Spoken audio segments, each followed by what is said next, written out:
إن الحمد لله نحمده ونستعينه ونستغفره ونعوذ بالله من شرور أنفسنا ومن سيئات أعمالنا من يهده الله فلا مضل له ومن يضلل فلا هادي له وأشهد أن لا إله إلا الله وحده لا شريك له وأشهد أن محمدا عبده ورسوله صلى الله عليه وعلى آله وأصحابه ومن تبعهم بإحسان إلى يوم الدين أما بعد إخواني وأخواتي في الله وحين كقد جرنا كتاب كأن فقه أدلة بداية المتفقه والله قصي شرحي كتاب كبداية المتفقه كتاب كاسو نوت المامي أحكام فقه waxaynu soo qaadanay tahaaradu inay ka kooban tahay 11 waxaynu caawa qaadanaynaa 10kii toddobaad saasa afar nooga haraysa tahaaradii markaa 11ka 10ka toddobaad ee caawa aynu qaadanayno waxa uu ku saabsan yahay baabun wuxuu baab u yahay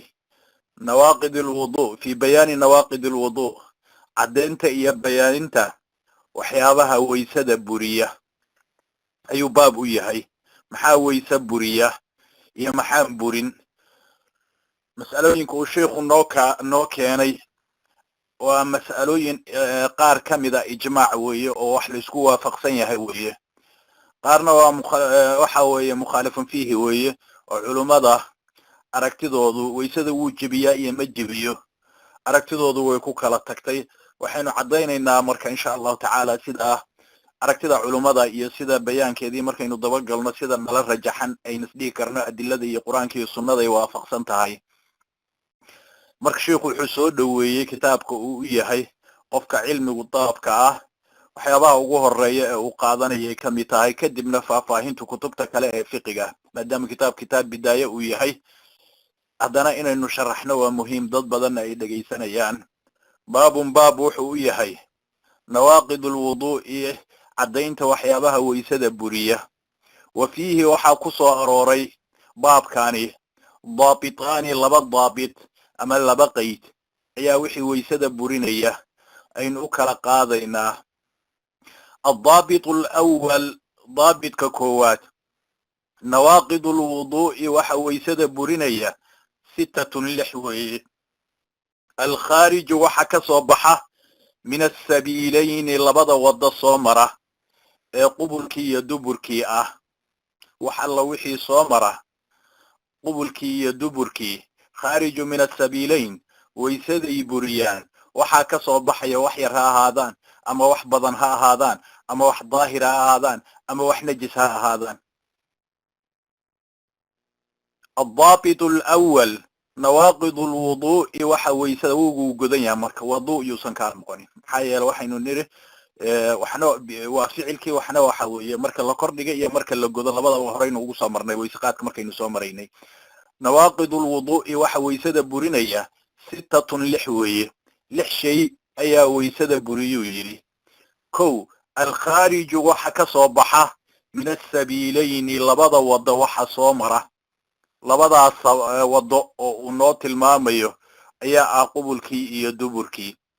horaya gadaal waxa ka imaanaya haday kaadi tahay iyo haday madi tahay iyo haday mani tahay iyo haday qaa'id tahay iyo haday riix tahay iyo wax alla wixii ama dhagax dheh ama gooryaan dheh wax alla wixii labada wada soo mara ama ha yaraadaan ama ha badnaadaan ama daahir ha ahaadaan ama najis ha ahaadaan weysaday buriyaan wuxuu daliil oga dhigay oo uu noo keenay awalan inuu ka hormariyay ahayd aayadda quraanka Allah subhanahu wa ta'ala oo jaa ahadu minkum min al-ghaa'id midkiin hadii uu ka yimaado meelaha waxa weeye lagu xaaje guto masquulihii uu ka yimaado ama saxara ama kaadi labadiba weysadii in ay burinayaan wuxuu keenay min xadiisi abi hurayra rasuulku sallallahu alayhi wa sallam waxa uu yiri waxaana warinaya bukhari iyo muslim waana ijmaac intaba uu keenay la yaqbalu allah alla ma aqbalo salata ahadikum midkin salaadiisa ida ahdatha xadadka waa kee markaynu soo marayna xadadku waa labaynu niri xadath asghar iyo xadath akbar xadadka hadda laga hadlayo marka idaa axdatha haddii uu xadatho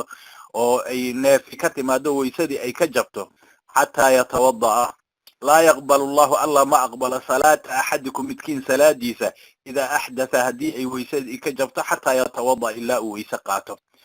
faqaala rajulu nin baa wuxuu yidhi min xadramuud ka yimid oo yaman meesha magaalada xadramuud la yidhahda ka yimid mal xadathu xadadku waa maxay abu hurayra ya aba hurayra qaala wuxuu yidhi fusaatun ow duraatun waa neefta teeda dhawaaqa leh ayuu ku yidhi fusaat ow duraat macnaha neefta ka imaanaysa qofkii ama si fudud ha uga timaado si iyadoo dhawaaqa uga timaado labadiiba waysadii way buriyaan xadadkiibuu ku fasiray oo riixdiibuu ku fasiray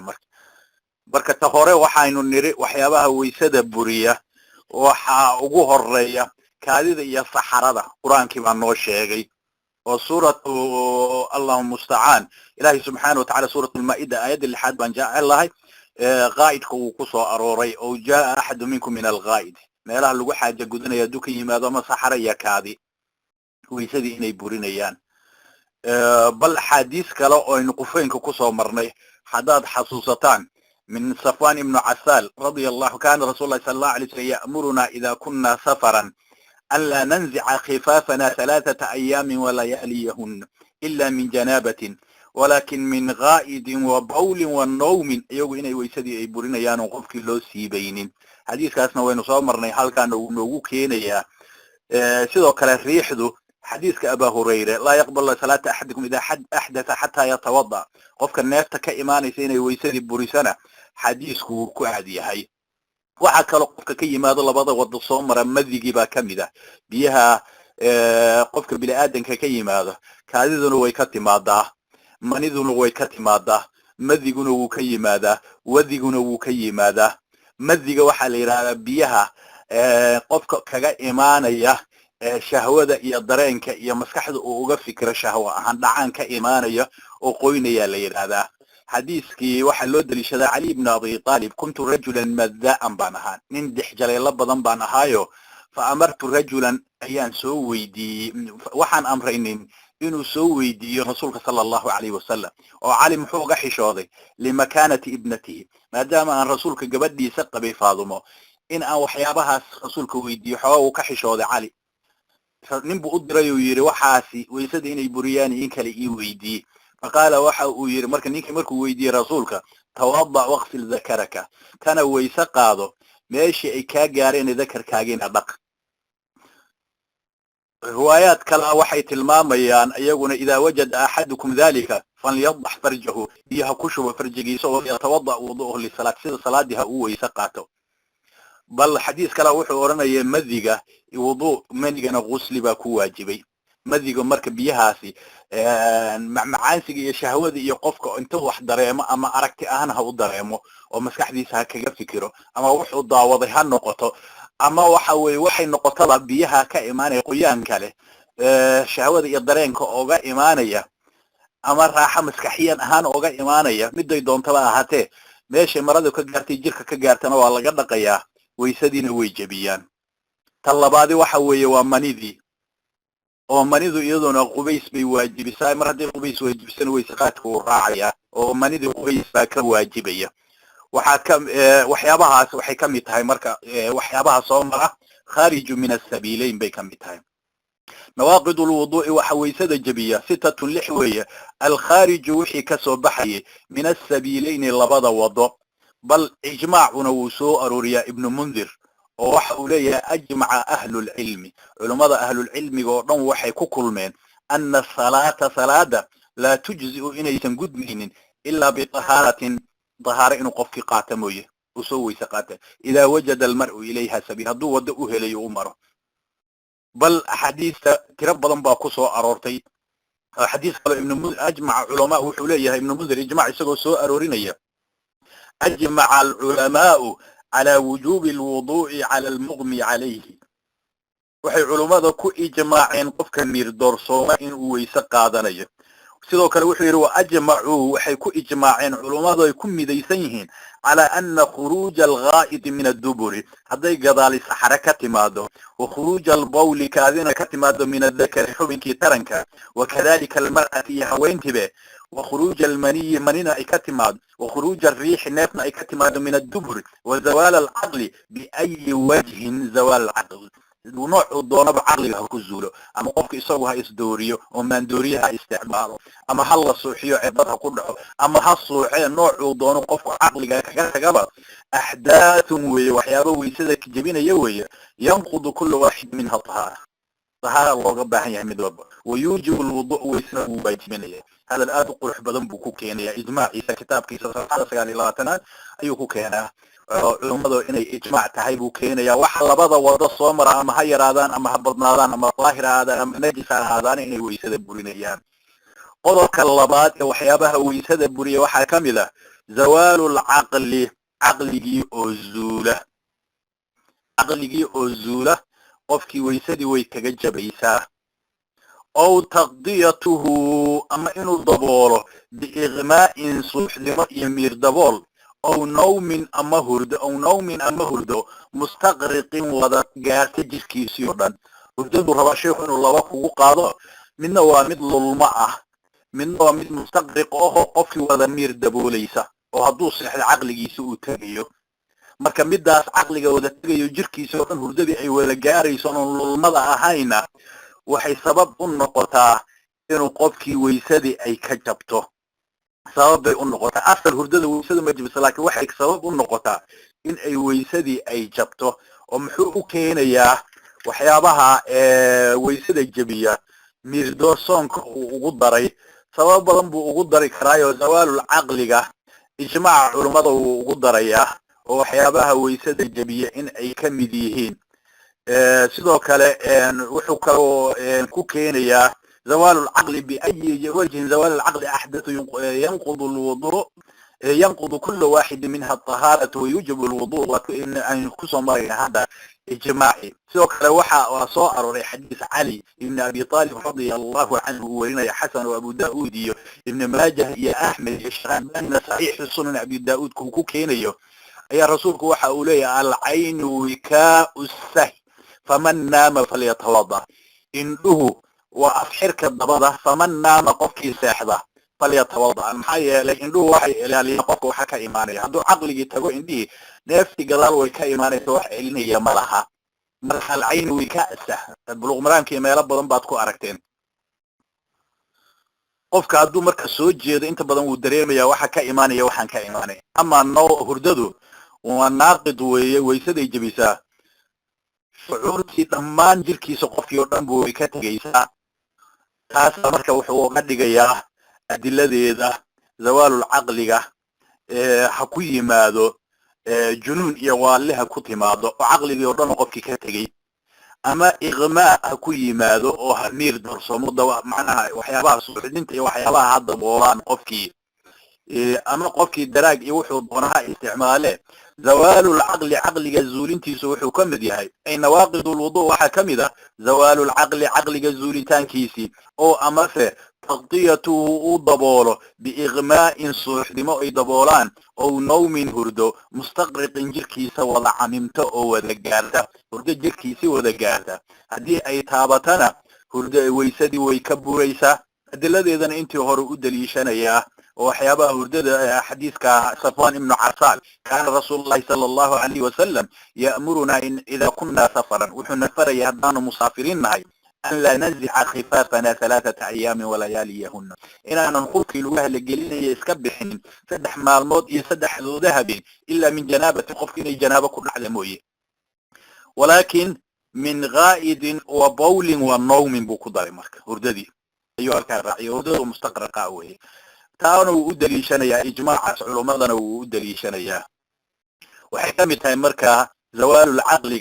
caqliga oo la zuulo oo junuun iyo waali qofkii ku dhacdo iyo inuu qofkii miir doorsoomo oo la suuxiyo ama waxyaabo kale maandooriyo uu qaato ama hurdo mustaqriq ajirkiisa wada camimtay uu qaato weysadii way buraysaa oo weysa qaadanaya culmadii buu ka saaraya marka maadaama mas'ala khilaaf ku jira uu yahay waxaa ka mid ah ay nawaaqid ulwudu waxaa ka mid ah masul farji farjigii uu taabtay xubinkii taranka bibaatini lkafi kafkii iyo gacantii calaa cashii gacanta ama baabacadii gacanta inta uu ku taabto xubinkiisii taranka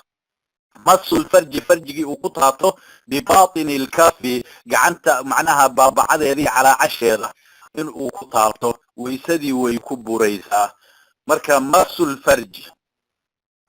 waysadii way ku buraysaa waxa uu u daliishanayaa haddii gacanta baabacadeedii calaa casheeda inta hoose lagu taabto wuxuu u daliishanayaa xadiiska busra binti safwan gabadha la yidhaahda qaalad waxay tidhi qaala rasuulu llahi sala allahu calayhi wasalam waxa uu yidhi man massa dakarahu qofka taabta xubinkiisa taranka falyatawada ha wayse qaato xadiis kale umu xabiiba ayaa iyaduna waxay leedahay ina annabiya sala allahu calayhi wasalam qaala waxa uu yidhi man massa farjahu qofkii farjigiisa iyo xubinkiisa taranka taabta falyatawada ha wayse qaato labadaas xadiis waxay ku caddahay in taabashada xubinka taranka qofka uu taabto xubinkiisa taranka waysadii in ay ka jabayso bal xadiis kale rasuulku sala allahu calayhi wasalam min xadiisi abi hurayra ayaa waxa uu oranayay idaa afdaa axadukum biyadihi ilaa dakarihi haddii uu gacantiisa u raariciyo xaggii dakarkiisa iyo tarankiisii laysa duunaha sitrun wax sitri iyo wax ka xigana aysan jirin faqad wajaba alwudu'u wayse qaadkii wuu ku waajibay inkastoo xadiiskaas imaam shaafici iyo daaraqutni iyo mishkaatulmasaxiix daciif lagu sheego riwaayaadkaasaa loo keenaa tilmaamaya in haddii qofku xubinkiisii taranka uu taabto waysadii ay ka burayso laakiin waxaa loo kala qaadayaa xadiis kaloo talq ibnu cali saxaabi la yidhaahdo ee uu soo saaraya abu daa'uud saxiix sunan abu daa'uudna al-sheekh albani uu ku keenayo gayrihi tirmidina ay keenayaan waxa la wariyana ay ugu fiican tahay mishkaatulmasaabiixna sheekha uu ku keenayo oo uu ku saxiixinayo ayaa xadiiska isna wuxuu oranayay su'ila rasuulillahi sala allahu calayhi wasalam can masi rajuli dakarahu waxa xubinkiisa taranka taabta ayaa rasuulka la weydiiyey bacdamaa yatawada qaala wuxuu yidhi hal huwa ilaa badcatu minhu oo xubinkiisa taranka hadduu taabto waa un jirkiisa xubin ka mid ah maxay dhibaysaa marka sheikhulislaam ibnu taymiya adiladaasuu ku jamciyaayo si aanan hal xadiis loo qaadanin oo miwajabiyaa keliya loo qaadan in loo kala qaado lagu qaydo hadduu xubinkiisa taranka qofka shahwe iyo raaxaysi u taabto waysadii way ka jabaysaa haddii laakiin de isagoo oo maradii xiranaya iyo jirkiisa iska qubaysanaya waxyaabaha noocaas oo kale ah aanan shahwe ku tacalluqinna waa jir xubinkiisa ka mid oo waysadii ku jabi mayso sidaa in loo jamciyaa ku wanaagsan sida sheikhulislaam ibnu taymiya uu marayo bacdulculamaana ay la marayaan adiladaasi oo ay tilmaamayaan in labada xadiisaa lagu jamciyaana ila wanaagsan inta la kala rajaxi lahaa oo midkood la qaadan lahaa haddii sidaa loo marana waxaa soo hoosgelaya su-aashan inta badan haweenku isweydiiyaano ma u bannaan tahay qofkii inuu ilmihiisi saxaradii iyo kaadidii iyo ka dhaqo xubinkiisii taranka uu taabto ilmaha yaryarka ah ee saxaradii iyo kaadidii laga dhaqayo aragtidoodaasi jirkoodaasi macnaha ee looga dhaqayo kutub badan bay culimmadu ku keenaan maawardi oo fuqaada xanaabilada ka mida iyo wax dhiba male uu leeyahay sidoo kale sheikhulislaam ibnu taymiya raximahullah fi kitaabkiisa sharx ulcudda sidaasuu ku keenaya culamaau lajnu daa'ima iyaguna sidaasay ku keenayaan kitaabkooda waxa weeye fataawiga 47 masalada 17 safxada 47 sidoo kale sheekh Cuthaymin sidaasuu wuxuu ku keenaya kitaabkiisa sharxul mumtaca uu ku keenaya in haddii markaa weyntu ay ka dhaqayso ilmihii saxaradii iyo kaadidii in aysan waysada ka dhaqayn maxaa yeelay ilmaha dhaqitaankooda iyo saxarada iyo kaadida xubinka tarankooda ay ka dhaqayso shahwa ahaan u taaban mayso mana wax loo u shahwoonaysana ma aha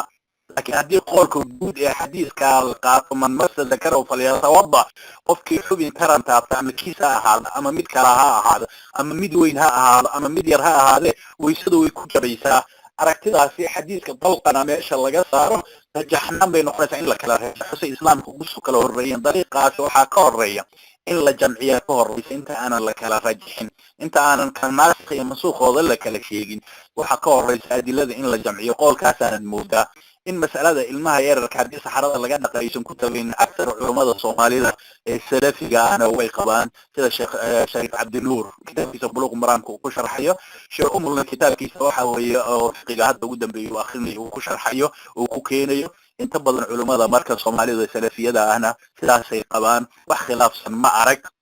marka mas'alada waa sidaas oo waxa weeye masul farji in la jamciyo labada xadiis marka xadiisu talqa iyo xadiisu Busra bint Safwan ayaa la jamcinaya waxa looga soo baxaya qofkii taabta xubinkiisa taranka shahwe iyo dareen ahaan u taabta weysadii inay ka jabayso haduusan u taaban aysan weysadii ka jabaynin masu nawaqidul wudu waxa waxyaabaha weysada jabiya masul farji baa kamid ka saddexaad farjiga iyo xubinkii tarankoo la taabto bibatinil kaffi ala casha gacanta ama babacada gacanta lagu taabto ama jalaqlayda waxa tiraahdaba ayaa kamid ah waxyaabaha weysada jabiya ka afraadi waxa weeye nawaqidul wudu kamid ah aklu lahmil ibili in la cuno hilibka aklu cunista lahmil ibili hilibka geela la cunana weysada ayuu jabiyaa ومحا الدليل إن هلك جيل عنستيسو ويسدا أي جبيسو وحا الدليل حديث جابر بن سمرة أن رجلا نمبا سأل النبي ويدي صلى الله عليه وسلم أتوضأ من لحوم الغنم أتوضأ من لحوم الغنم رسولك الله مكوي سقاتا هلك آرقا قال وحيري إن شئت توضأ وإن شئت لا تتوضأ هذا دونتنا كوي سقاضا هذا دونتنا كوي سقاضا قال وحوير أتوضأ من لحوم الإبل أتوضأ من لحوم الإبل هلبك جيل مكوي سقاطا قال وحوير نعمها توضأ كوي سقاطو من لحوم الإبل هلبك جيل كوي سقاطو حديث كإمام مسلم باكينية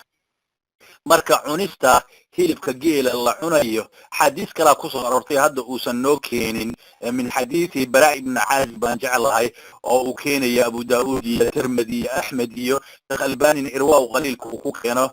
juska kuwa safxada 152 isnaadka xadiiskaasna uu saxiix u yahay Bara ibn Azib baa waxa uu leeyahay rasuulka wuxuu yiri sallallahu alayhi wa sallam توضأوا من لحوم الإبل كويسقات هلبك جيلة ولا تتوضأوا من لحوم الغنم هلبك أرجعنا كويسقات ذنينا حديث كمرك إن هلبك كويس هلبك جيلة مرك قفعنا إنه كويسقاته إمام النووي رحمه الله أيا وحي هذا كتاب شرح مسلم كمرك شرحيه وذهب إلى انتقاد الوضوء إنه ويسد الجبين يوحى كتغي أحمد بن محمد وإسحاق بن راهوي ويحيى بن يحيى وأبو بكر بن منذر وابن خزيمة واختاره الحافظ أبو بكر البيهقي وحكي عن أصحاب الحديث مطلقا أصحاب الحديث كتخصصية وطن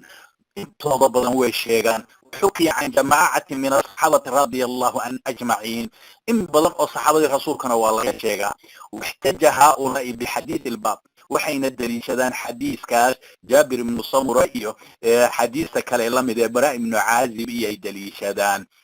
أحمد بن حنبل باوحي هذا رحمه الله تعالى وإسحاق بن الراوي صح عن النبي صلى الله عليه وسلم في هذا حديثان حديث جابر وحديث براء وهذا المذهب طريق قاسئين ويسد الجبين أقوى دليلا سجى وحوق بالمركز الدليل شلقاده وإن كان الجمهور على خلافه علماء الجمهور كذا هذا خلافانه كذا مذهب كشافعية ده يرجع لم ده الجمهور صوده يا مريان هيلك جيلا إن معناها نسخ وكل عيا وسوز قال يا واحد لو وشي ضبط هبطي حديث في المام يسير أيا نسخ ضيب إليه وسوده هوس قال يا لكن كذا راجحة هيلك جيلا ويسدوا جبيا سياسة أدلة أهم كحوق بدن مسألة خلاف أردتو جرسوا كنك أدلة دي حديث دي للضبط الله الراعه حتى بعض العلماء الشافعية أو محدثين تودا كاملة سيد إمام النووي بيهقي رجع حوق بدن الشافعية يبقى سوحي رجع حيان لفتي إن ويسد وجبين أيوه من نواقض الوضوء وحكمه أكل اللحم الإبل هلب كجيل أو لعنه وحكمه من نواقض الوضوء الالتقاء الختانين الالتقاء إني كلمان واستابتان الختانين لبدا قدنين إني استابتان ويسدي بيجبين إيساء oo weysaa laga doonaya qofkii haddii qofkii waxa weeye gudniinka uu taabto maxaa loo daliishanayaa haddii gudniinka uu taabto in ay weysadii ay jabayso xadiis badan baa loo daliishadaa oo waxaa ka mid ah xadiista loo daliishanayo kulanka ay kulmayaan xadiis badan oo aad garanaysaan oo idaa jalasa bayna shucabi al-arbaca haddii afarteeda adin dhexdeeda uu fariisto ومس الختان الختان gudniinka u taabto qubayskii baa waajibayo sidoo kale min xadiis xabiiba ee hadda uu baabka ku keenayo oo waxaan leeyahay min xadiis caaisha ee baabka hadda uu ku keenayo oo uu ku tilmaamayo oo uu leeyahay idaa jaawaza alkhitaanu alkhitaan haddii gudniinkii uu taabto u dhaafo wajaba alguslu qubayskii baa waajibaya marka waxaa uu ka daliishanayaa mar haddii qubays uu keenay oo uu waajibiyey gudniin taabtay yaysan biyo ka imaane hadday labada gudniin istaabtaan oo xashafadii ay dhaafto waa waxa weeye xadiis kala tilmaamayse qubays baa waajibaya wuxuu uga daliishanaya wayumkinu alqowl biana kula maa awjaba algusl wax alla wixii qubays jebiyo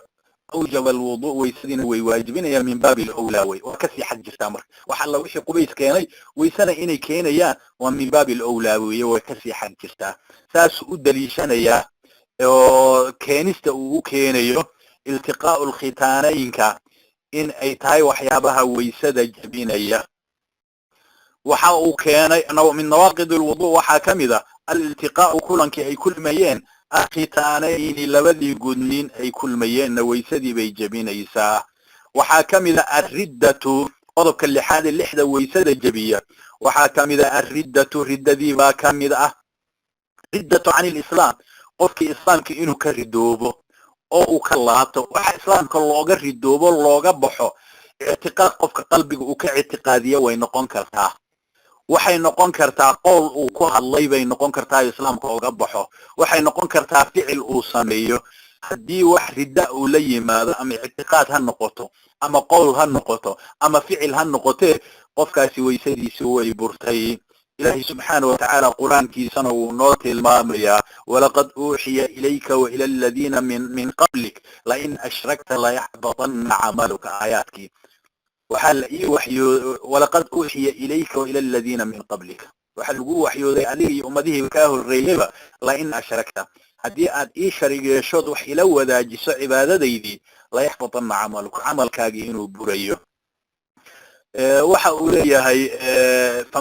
فمن ارتد عن الإسلام انتقض وضوءه وحبط عمله وهو اختار الشيخ الإسلام ابن تيمية والمشهور عن أحمد وقال به أوزاعي فبضنا علماء سيدا كتجي وحيابها وحي كم تهينا رددوا ويسد الجميع آيات الإله سبحانه وتعالى القرآن كن وقت المرامي وحيابها كينية إن أي ويسد كجب يسدد خلق دو إسلام كان نقضي بعض العلماء وخلاف القلية ويجران لكن إذا راجحا لحداث شيخة وحاو النوغو كيني وحيابها ويسدك جبية أي النوغو كيني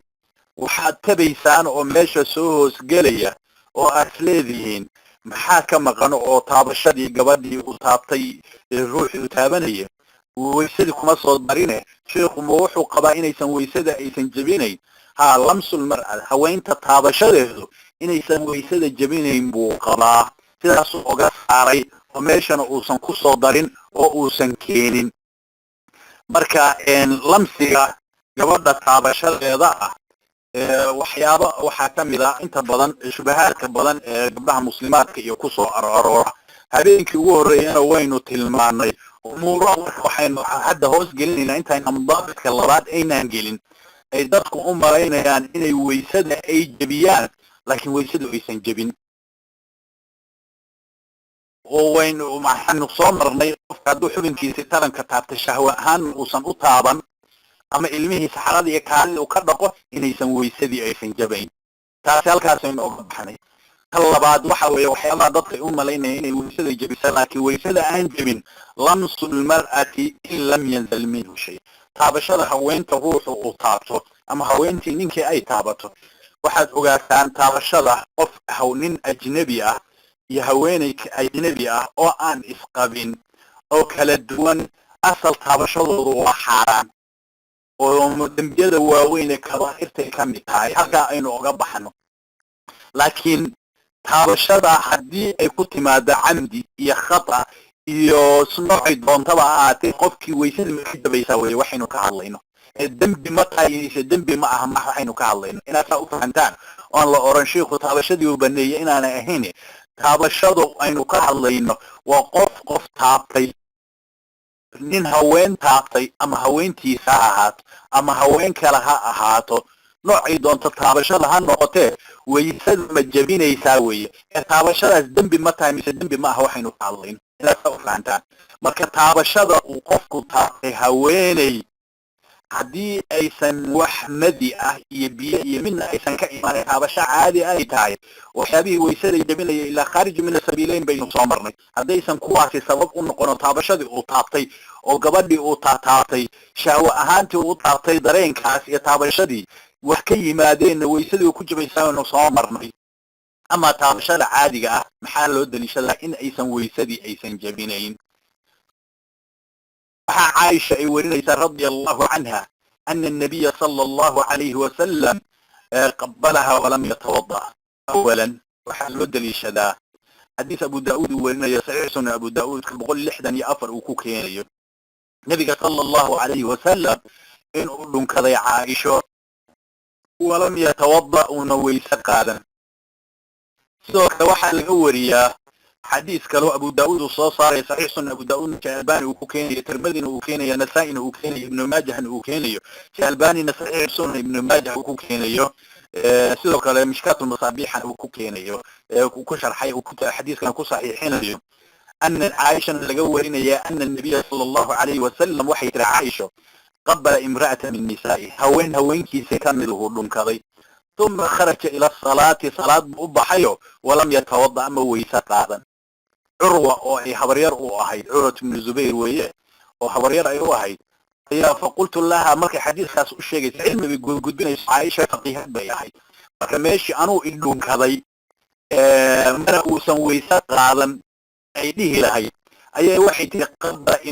امرأة من نسائه هوين كيسي كبدا وقبيب ودون كذي ثم خرج إلى صلاة ولم يتوضأ صلاة بونا أبحى يوموي سقاها عروة ذلك 10 كقادنا هذا عائشة وحكويري من هي إلا أنت أجمو ياوي يعدك ودون كذا أدوم ويه فضحكت ويقص الشيء مرك عائشة رضي الله عنها حديث كوالو دليش ذا ودون كشذا يطاب شذا ودون كشذا حق جفته معاشرة النبي صلى الله عليه وسلم مركو قوليه سكسو ضحيه وصلاة مسجد كوسو آذيه وحين صامرنا آدابت إنه كسو مرنا نورا إيمان دون تميلا بضان وكتاب آداب النكاح يمركا إنه قارنا إن شاء الله تعالى إنه كفا فاهين دونه معاشرة وناكسان مركو رسولك قوليه سجليه وعليين جليه وأفيسو نذيثين جليه وحيالله يسون صامرنا آدابت كم إذا مركو قوليها اللي جليه مركو صبح حيانا الرسول صلى الله عليه وسلم هو إنكسو لون كم شيء marka dhunkashadii iyo taabashadii dhunkashadii waxa jirto waa loo daliishanayaa waxa kale oo loo daliishadaa salaadii habeenkii uu tukanayo salaatul leylka ahaa Aisha ay ku gudbanayd rasuulka sallallahu alayhi wasallam hortiisa marka uu waxa weeye sujuudda soo aadayana halka raysmi gaadhada iyo lugta ayuu ka qadhuufanayay markaas lugaha ka laabayso gulihuna cariiri bay ahaayeen وصلاة بونا كجري رسولك صلى الله عليه وسلم هبين هذا كم إذا إسقوا السجود سن أتبع أخرنيا أي عائشة تعتابت رسولك صلى الله عليه وسلم ماذا حيك تعتابتي مرك الروايات كاس مرك الإسود الدقيقة أدلة صورا أي أوحى أي كنيسة إن أي ويسدة أي سنجبينين محل دليشنا يا آيات القرآن كإله سبحانه وتعالى قرآن كأكيري أو لامستم النساء هدي أدهوينكي تابتان لمسيقى تابشادة قعنتنا وين نقطة قلمدنا وين نقطة مركا أي لغدا معنى حنباري كرت القرآن إذا لغدا معنى وضطبه ويسوء أرورتي فلمسوه إيديه قعمه ذي أيوه كتابته ويسوء أرورتي iyadoo waxa weeye ay haweenkii aynan u galmoono lomsiga laga cabiro way soo arortay dhowr jeer oo dihaarkana way ku soo aroortay suuradii maryama looga hadlayayna malagu u bishaaraynayay oo u yimidna macnaha uur aan u qaadaya walam yamsasni bashar anu qof bini'aadana uusan itaaban taabashada ay ka hadlayso marka waa galmadii tafsiirka marka loo noqdana culamaau tafsiir dadku rasuulku ugu duceeyo tafsiirka cabdullaahi ibn cabbaasna lamsiga qur-aanku uu sheegayo waa kinaayo laga kinaayoonayo oo sarbeeb ahoo galmada loola jeeday ku fasireen haddii qur-aankii marka ay ku soo aroortay macaanida taabashadu galmadan inay noqoto iyadoo taabasho gacanta laga hadlayana qur-aanku ay ku soo aroortay labadaba ay ixtimaali karto waa in tafsiirkii loo noqdo marka caddayntii nebiga sala allahu calayhi waali wasalam marka xadiiskii nebiga loo noqdayna inaysan taabashadu weysada aysan jebinaynin ayay tilmaamaysaa sidaa daraaddeeda waxa weeye marka lamsiga taabashada ah ee xadiiska caaisha hadda aynu maraynay ayaa ibnu qudaama ayaa waxa uu leeyahay kitaabkiisa muqniga ee madhabka xanaabilada aad ugu sharxo oo jiska kuwa safxada 257 وعن أحمد وحاك سجن وحولي هاي رواية ثانية لا ينقض اللمس بحال تابشض سنة إنيسان وحبا أبورنين وحا أرنكا لقوريا صحابة إنيسان تابشض ويسد إيسان جبينين علي بن أبي طالب وابن عباس وعطاء وتابعين وطاؤوس وحسن البصر ومسروق وبه قال أبو حنيفة سيدا كتغي raggaasa sidaa ku tegey oo ajilada ee waaweyn taabashadu marka waa saddex qaybood fuqahada haddaad aragtid culamo hadlayso saddex aragti midood unbay qabaan sida bacdu shaaficiya culamada shaaficiyada oo yidhaahda haween taabashadeedu ama mid aad adigu qabta ahaato ama mid aadan qabinba ha noqotee waxaanan maxramka ka ahayn haween oo dhan weysada way jebisaa hadday ku taabato ama kas ha ku taabato ama kama ha ku taabato labadaba weysada way jebisaa waa qolka labaad waxa weeye haweenta taabashadeedu weysada ma jebiso waa macnaha sina uma jebiso ama taada ha ahaato waa cagsi dhinaca shaaficiyada way ama taada ha ahaato ama tukala ha ahaatee haween oo dhan weysada ma jebiso sidaasi waxa weeye aqwaasha culimmadu saddexdaa qaybood bay u kala qaadqaadaan lamsiga ay ku tilmaamaan saddexda shahwo ay ku tilmaamaan haddii shahwo iyo taabasho waxa ay noqotana in aysan weysadii ay macnaha aysan macnaha haddii taabasho shahwo ku jirtana ay jabayso haddaysan ahayna aysan jabayn waxa ugu rajaxsan haween oo dhan weysa ma jebiso taabashadeedu weysa ma jebiso ama taada ha ahaato ama tukala ha ahaato sidaasana rajaxan sidaasna waxa weeye culimadeena aksarka Soomaalida sida shariifka sida sheekh umul kitaabkiisa ugu dambeeyay fiqiga uu akhrinayay rag la mid oo dhan culimadeena salafigaana sidaasay u badan yihiin inkastoo qaarkood ay kala qaadaan ay jirta laakiin mas'alaas waxaynu kaga gudbaynaa haweenta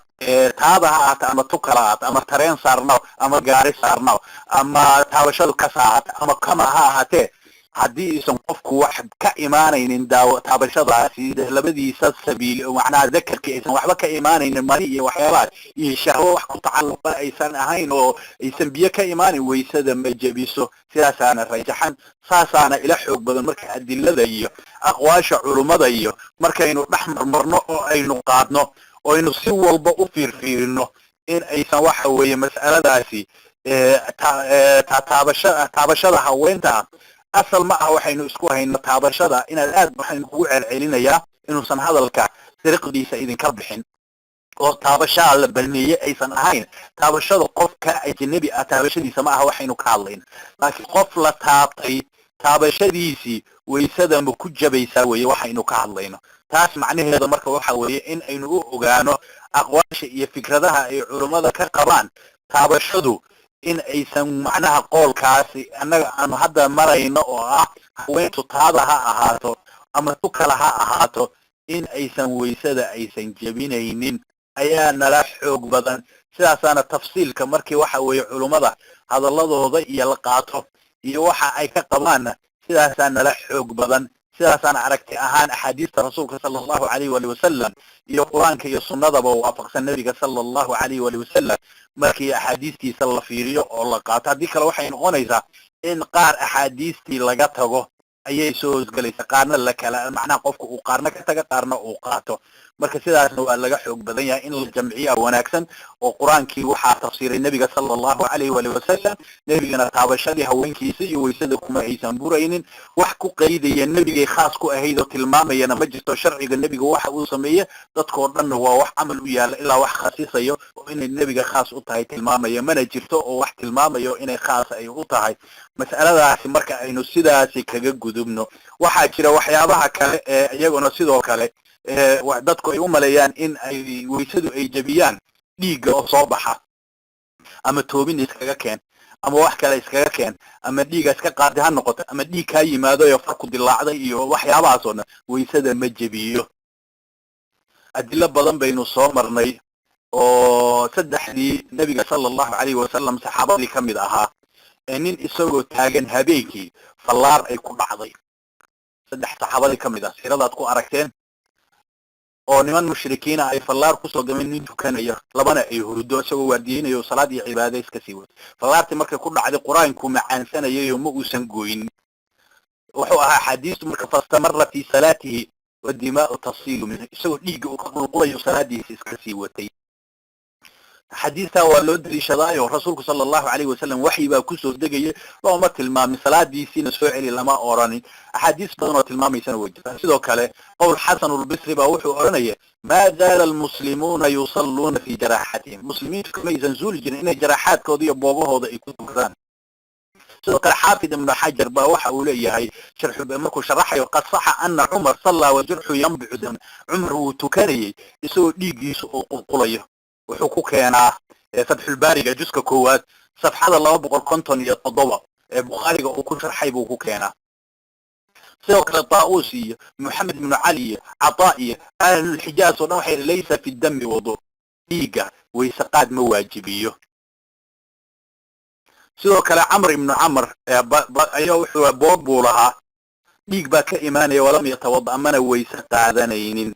saa waxaa keenaya bukhaariga isagoo mucallaqa bisiiqati aljasmi buu ku keenaya waxaana xiriiriyo wasli ka dhigay ibnu shayba bisnaadin saxiixu ku keenay oo walam yatawada buu ku ziyaadiyo uma sallaa buu xaafidka isaguna ku daraa waa tukaday waxaa sidoo kale wabusiqa ibnu abi awfa dhiig baa ka yimid oo boort iyo nabarkiyo daman famada fi salaadiisu iska sii watay سفيان الثوري وحاوي عطاء بن أبي سعيد كل علماء waxay tilmaameen marka dhiigaasi inuusan keenaynin soo bixitaankiisa ama hayraada ama badnaade wayse qaad inuusan keenaynin saasna waxa ku taga ibn umar iyo hasan iyo macnaha umar wuu istoobi jiray laysa alayhi illa ghusl macnaha mahajamahu wuu iska dhaqi jiray kaliya laakiin marka wayse qaadan jirin waxyaabaha ay u maleeyaan dadku inuu wayse qaadka uu buriyo waxa kamid ah mataga baabu nijaasaad markaynu tagnana oo casharada noo imaan doonana waynu ku tilmaami doonaa inuusan nijaasaba uusan ahayn halkaasaynu ku faahfaahin doonaa laakiin wayse hadduu qofkii mataga wayse ku waajibaysa ama habata matagaasi ama ha yaraado iyadoona sida raajaxa wayse qaad ma keenayo ma waajibinayo hadduu iska wayse qaato xadiiskii macaad ibn abi talxa oo abi dardaa uu ka warinayay nabiga sallallahu alayhi wasallam qaa fatawada'a فلقيت ثوبان في مسجد دمشق فذكرت ذلك له فقال صدق انا سببت له الوضوء انا ويسقات وشربي حديث كان سنن اهان ما لوغا ويسا قادنيا وما تصيو حديث كان اطلاقا انه ويسد بورينيا فعل النبي صلى الله عليه وسلم سمي واجب كما تصو maxaa yeelay lagama faa'iideysto ficilka nabiga sallallahu alayhi wasallam al-aslu anna al-fi'la la yadullu ala al-wujub kama tuso mashruuciyo oo taasiyo nabiga looga dayanayo ku tusaya ama wujub ahaan kuma tusayo oo masaa'il fiqi oo kutub fiqi lagu qaato way hadda yaanan idinku wareerin waxaa kamid ah waxyaabaha ay dadku maleeyaan in weysada ay jabiso qofkii in weysada markaa jabtay mise kaamil jabin inuu waswaaso shakiga ah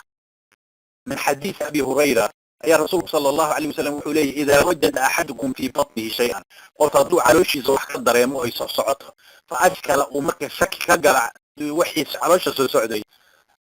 خرج منه شيء أم لا وحبا كاسو بحي مسو حتى مصر هو شكي من أكاد مسنات كاميما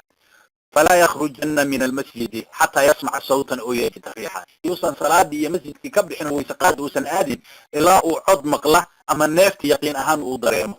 مركز شكي قاسي ويسقات ما كانوا عدي عشان كده إلا يقين هذا شو كان بحميسي سو كان عباد بن التميم أيا أسمعوا لي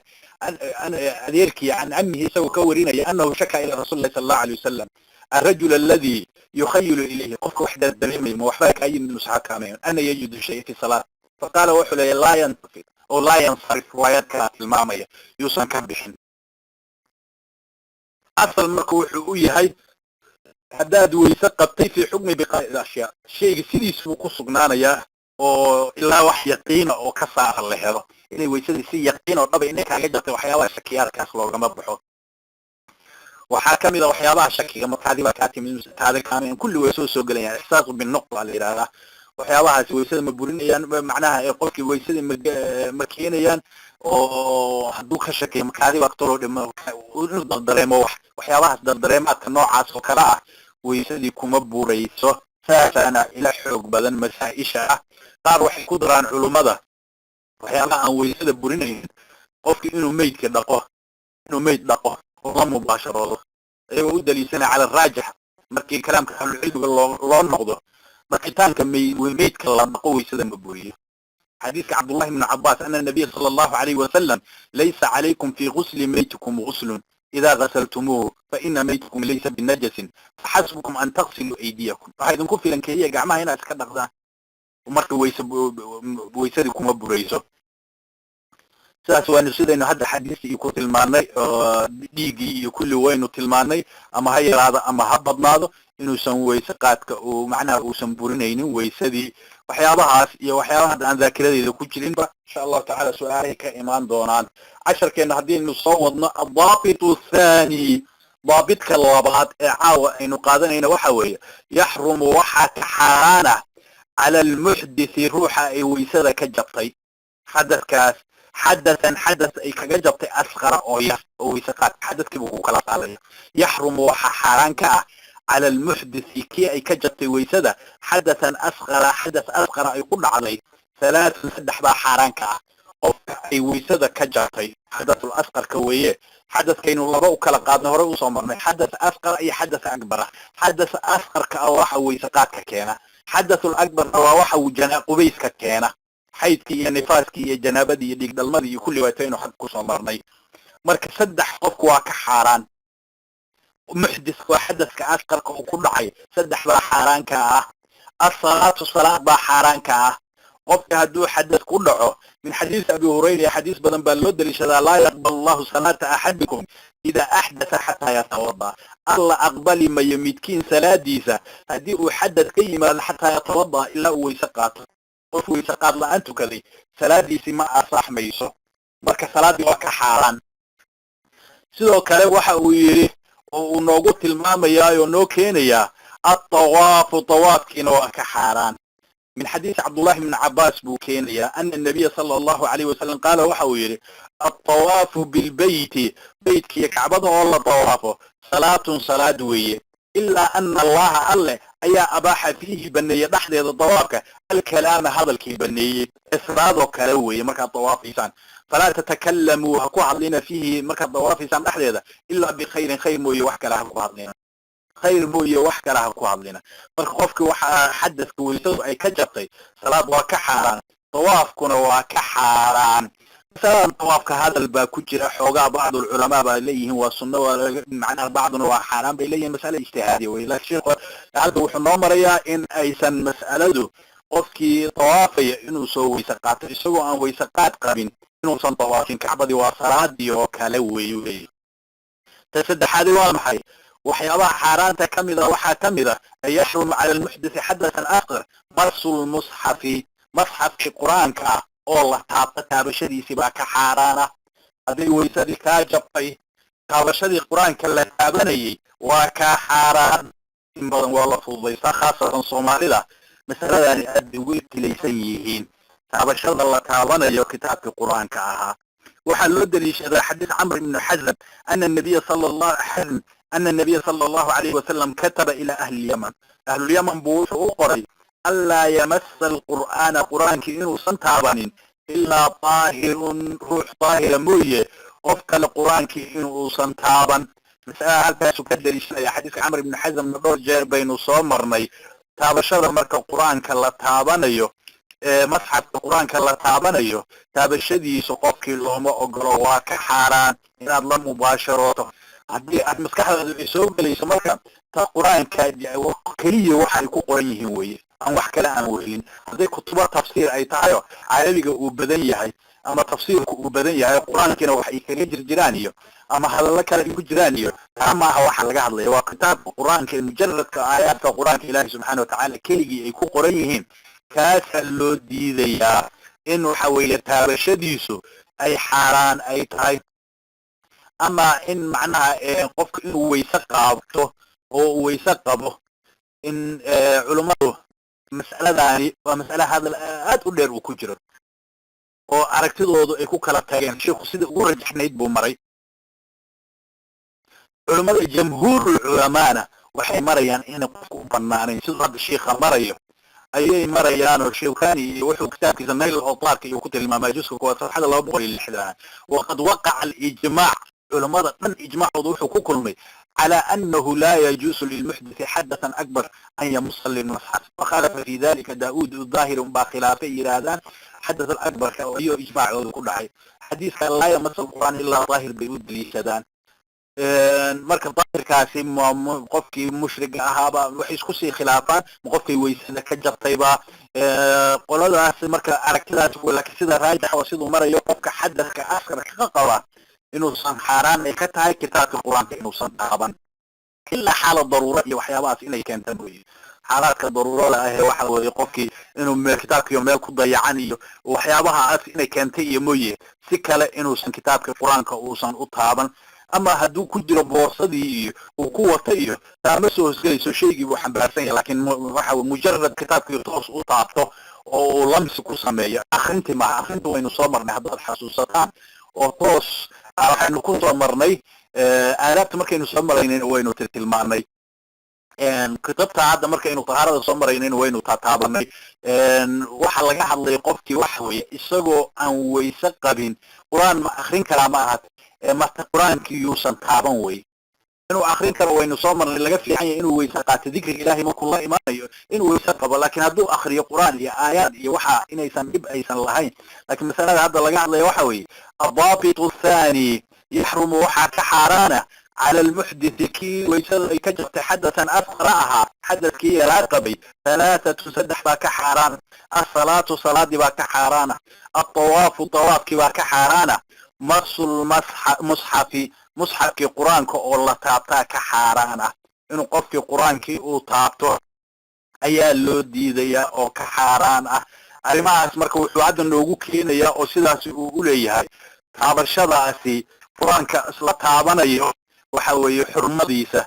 iyo shacairta ilaahi subxaanahu wa ta'aala in la weyneeyo iyo aayaadka quraanka ee loo daliishanayo intaba way keenaysaa oo tilmaamaha quraanka ilaahi subxaanahu wa ta'aala markuu aayaadka noogu tilmaamayay aayaad badan baa ku soo arooray bal waxaa soo arooray من أقوال أهل العلم أنه لا يجوز للمحدث أن معناها تلمامي هذا إنه صومريني وحوي حديث إجماع علماء إنه هذا صومريني صلاة دي وحيابها الله ملكاي أي إنه كصومرني أما جملة نص المصحف كا هذا إنه مرينه حدث كأصغر كا إنه القرآن كأوسن تلمامين حديث هو يكون عضا إنت صور حديث كضعف بعض العلماء يكون تلمامان قول كان إنه صنقفك تابن كرنا سعد بن أبي وقاص سليمان الفارسي عبد الله بن عمر رضي الله عنهم وحإليه ولا يعرف الله مخالف في عصرهم فكان إجماعا حل جودي سعد بن أبي وقاص سلمان الفارسي عبد الله بن عمر لما قالنا يعد خلافي أو صحابة إجماع بيأهي وهو قول فقهاء المدينة نمكي تضبط أهي علم بالناي التي المامي فقهاء المدينة اللي أورانيه تضبط أهي iyaguna sidaasay qabaan inaan la taaban karin sidoo kale aimada afarta ah imaam Shaafici imaam Maalik Abu Hanifa iyo waxa weeye imaam Ahmad ibn Hanbal afarta madhaboodna waxay ku tageen in ay aan la taaban karin bal naqala ibn Abd al-Barr ijma' buu soo arooriya oo wuxuu yiraahdaa wa ajma'a fuqahaa al-amsar magaalooyinka fuqahadoodii oo dhan alladina taduru alayhim al-fatwa inta fadwa tabaa waxay ku tageen wa ala asxaabihim bi anna al-mushaf la yamassuhu illa tahirun مصحف القرآن كما تابت إلا روح طاهرة موي. ابن قدامة وحي هذا لا نعرف مخالفا في ذلك إلا داود يعني الظاهرية مذهب كظاهرية موية انت كلام لا كافرت علماء الجمهور تيودية صحابة عد خلاف سن مجر إنه قفك تابن كرين كتابك القرآن مركا ilmaha hadday mumayiz yihiin macallimiintu inay baraan inay soo weysa qaataan sidoo kale adiguna haddaad quraan akhrisanayso masxafkii soo qaadanaysid ha fududaysano